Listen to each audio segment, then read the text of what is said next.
Alright, so in this video, I am going to explain more and go over more examples of how to find the domain and range from our graphs.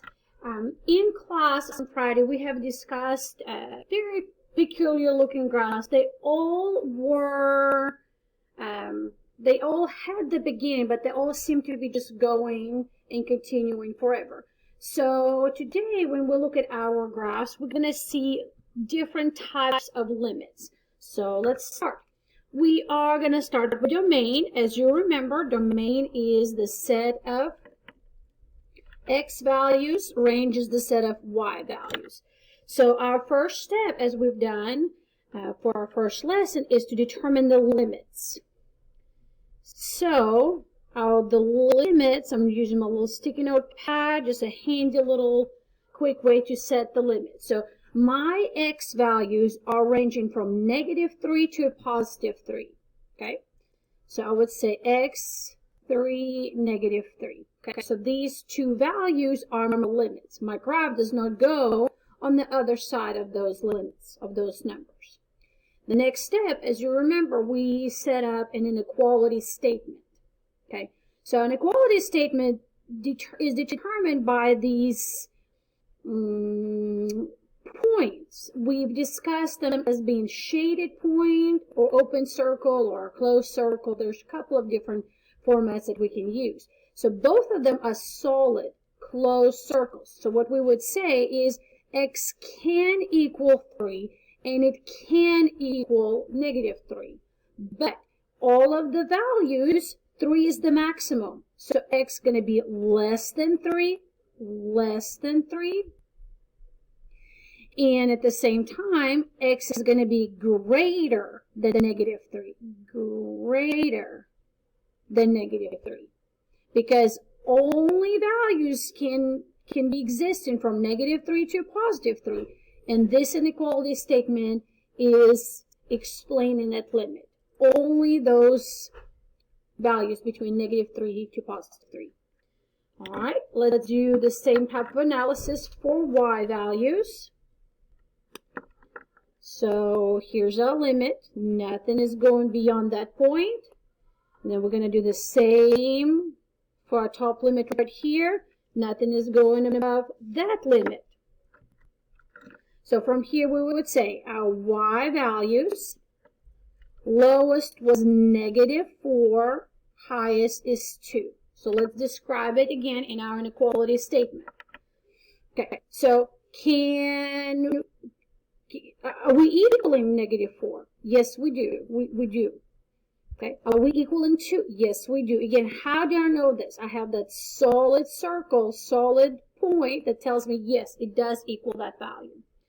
So again, when we look at -4 and looking at our y values, all of those possible y values, so anything equaling -4 or greater -4. From 2, 2 is our upper limit. So y would be 2 or anything less than -2. So when we're looking at these values, so something to note, once you have this less than or greater than statement, it's going to be usually repeated on both sides. So what we're going to be paying attention to is what are our boundaries, what are our limits, and we're going to be looking at our shaded circles or open circles for our statement. All right, let's take a look. We're going to stay with odd numbers for it now, and number 3. Okay, so we've seen things similar to number 3, but they kept going. Today, in this particular set of questions, you do have a very specific set of limits. All right, so we're going to start with domain. It's our x values. Okay, so my maximum number of x could be is 4. And when I set up my minimum limit, my minimum number, it's -5. So I only would like for you at this point to say, okay, -5 is the smallest possible, 4 is the largest possible. So that is your boundary, your limits Okay, let's talk about these little dots. As you can see, we have different situations on either end. Can your x be equal to 5? No, it cannot. Can it be greater than 5, negative 5? It can, yes. Any number greater than the negative 5. So x is greater than negative 5. We cannot put that equal sign like we did here because it's not equaling to 5. It has the open circle.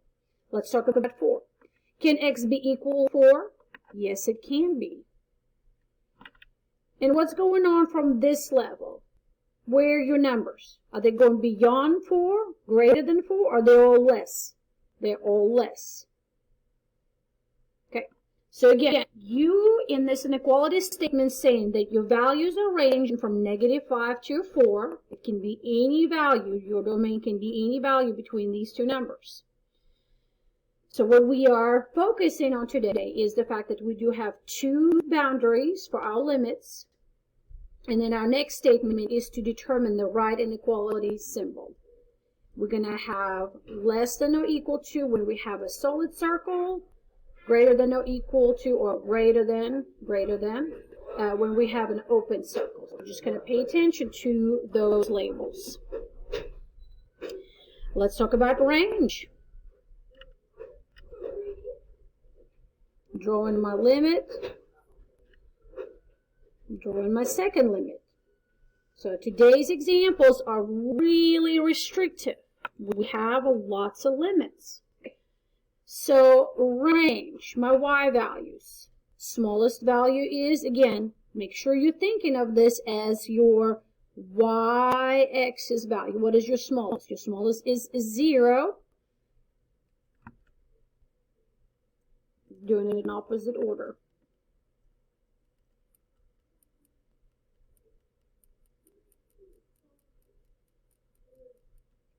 Oh, I cannot quite erase this as neat to. I think this is as best as I can get. Okay, the smallest is 0. I need to place 0 right here. And the highest value is 4. So again, 0 is the minimum, 4 is the maximum. Okay, let's talk about how do we determine our inequality statement. Can your y equal 0? This right here, solid circle. So that means it can equal 0. You can start right there. Can it be more than 0? Yes, it can be because it's increasing in value. Your graph is kind of rising right here, okay? So then 4 is the greatest value that it will reach in its travel. Greatest value, but it's not going to be equal to 4. Anything less than 4 will suffice. So your y value are restricted from 0 to 4. 0 to 4. It can equal 0, it's your minimum, and your maximum is about 4, but it has to be less than 4. All right, number 5, let's set this up. I know 5 is doing totally funky stuff. We're not concerned with this. We're not going to stress about this. As before, let's set up our domain. Okay, no matter what is going on in the middle, you're looking to see what is my maximum x value and what is my minimum x value. X, maximum is 1, minimum is negative 5. Okay. So, can your x be equal to 1? Okay. I hope you're saying yes, it can. I know I cannot hear you through the screen, but I really hope you're saying yes, we can. We can. Because it's a solid circle. Equaling to 1, or as you see, all of your values now going to be less than 1. You don't have anything going on to this side. So now we would say less than 1, and anything less than would work. However, on the left side, your negative 5 is the limit. It's not going to be equal to negative 5, but it is the limit of your value. So anything greater, so x greater than negative 5 would work. but the maximum it can be is a 1. Same thing for our range.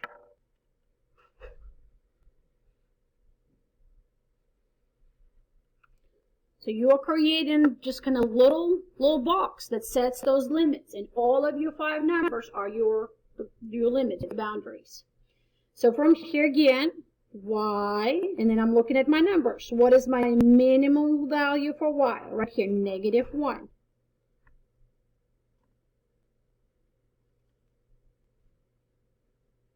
And what is my maximum value for y? How far does it go? 5.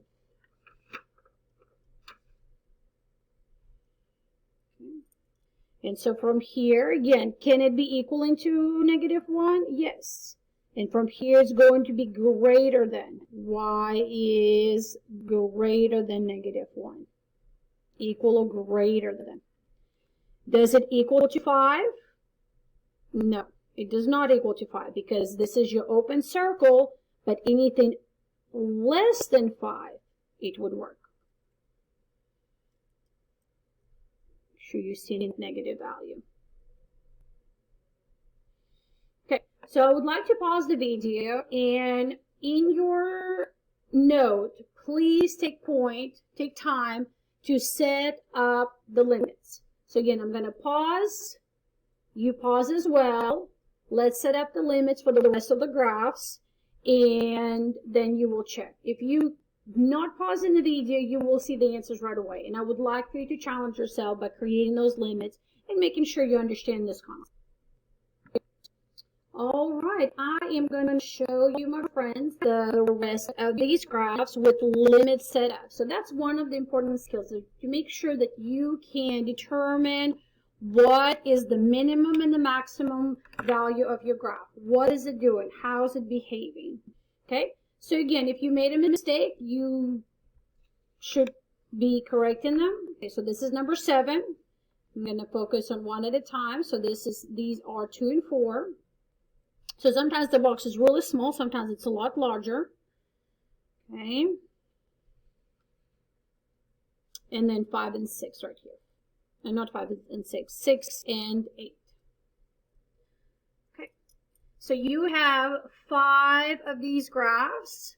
Again, I would like to challenge you to determine 3 domain and ranges. Okay, so pick 3 graphs out of these 5. So for example, number 8, we did something similar to number 8. So if you're feeling a little stressed, number 1 and number 8 are very, very similar. You can use this as your example. We did do similar work with 3 and 4 and 3 and 7. 3, 4, and 7 are very, very similar. So challenge yourself. Pick whichever ones you think you want to tackle. You're welcome to do all. Pause the video. Try to determine your domain and range. And then I'm going to pause it as well. Fill out the domain and range values. And then I'll unpause the video, and you will be able to see your answers and check your work. So please give it a go. Try and honestly check your understanding.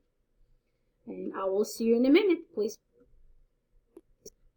All right, so this is the answer for number 7. I think y might not have given you any trouble because it's open circle, and then it says like from -2 to +2, they do not include. However, for x, we have a little bit of an interesting situation. Yes, 4 has open circle, so it does not equal into 4.